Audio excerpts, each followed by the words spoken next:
Wink News is Campaign Central, and we are live in Tuscaloosa, Alabama, ahead of the fourth Republican presidential primary debate. Four headliners are left on the marquee: Nikki Haley, our governor, Ron DeSantis, Vivek Ramaswamy, and Chris Christie. Let's get right out to our Wink News anchor, Chris Safadi. Chris, what can we expect tonight? Well, Nicole, one of the things you can expect tonight is a very spirited debate. It's going to be designed that way so that there are no 30-second answers where the candidates get cut off. The debate is designed so that they can go after each other, and hopefully a winner will emerge. All of the four candidates on that stage need a big win tonight in order to compete with Donald Trump. So the design of the debate will be very confrontational. Should be interesting to watch. We'll see how that comes out. There's a lot of security here. I'm going to step out of the way for a second so we can go through two different barricades, two different layers of security to the front of the music hall. You see some purple banners hanging from it right there.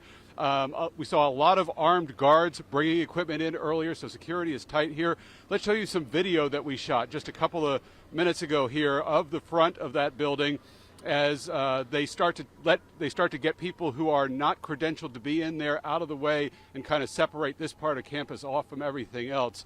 Back live, you can see here in front of us a lot of the roads also barricaded off. I tell you that only because it is kind of a sign that the candidates are getting close. We haven't seen anybody come into the debate hall yet, or any motorcades or things like that you would expect to see as the candidates get close. Sometimes they like to come early to get a feel of the stage and everything like that. As soon as we see that, of course, we'll try to get it back to you. For now, live at the University of Alabama, Chris Safadi, Wink News. All right, Chris, thanks. Meantime, President Trump staying consistent with opting out of the debates. He'll be holding his own event tonight right here in Florida. Last night, he had a pit stop on Hannity and had this to say about a potential dictatorship if he's elected president. I want to go back to this one issue, though, because the media has been focused on this and attacking you. Under no circumstances. You are promising America tonight you would never abuse power as retribution against anybody. Except for day one. Except Look, what? he's going crazy. Except for day one. You just heard the words of former President Trump. And the current president, Joe Biden, is not taking them lightly. Yesterday, he told reporters if Trump wasn't trying to regain the presidency, he's not sure he would even be running. Wink News reporter Claire Galt is live now at the University of Alabama. Claire, what was the president's response to Trump's comments?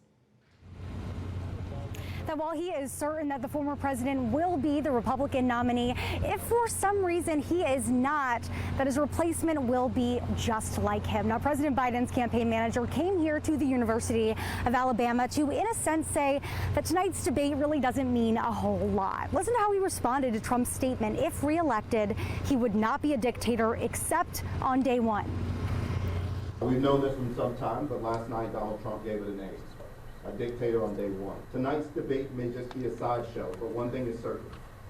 Every Republican on stage tonight is desperate to mirror Donald Trump's MAGA agenda that would wreck the American economy and make life harder for and more expensive for middle-class families.